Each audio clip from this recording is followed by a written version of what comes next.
معلومات عن شراب توكسكيد. الاستخدام: يستخدم بشكل أساسي لتخفيف وتهدئة. السعال الجاف توساشي. السعال التهيجي توس إيريتاتيف، وخاصة السعال الذي يزعج نوم الطفل، يهدئ تهيج الحلق ويحمي القصبات الهوائية ويرطبها.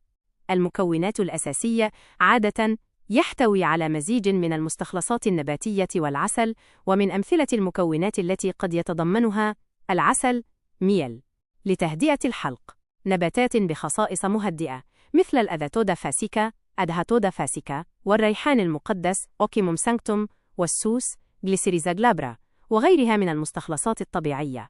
الجرعة وطريقة الاستعمال لأحد الأنواع الشائعة.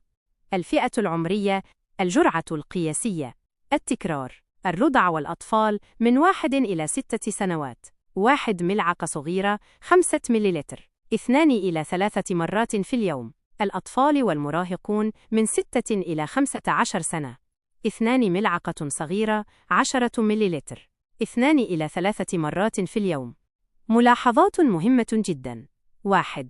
استشر الطبيب أو الصيدلي. يجب دائما استشارة الطبيب أو الصيدلي قبل إعطاء أي دواء لطفلك لتحديد المنتج المناسب وتأكيد الجرعة الصحيحة، خاصة وأن هناك تركيبات مختلفة تحمل أسماء متشابهة مثل توكيد، بيدياكيد 2، إلخ. 2.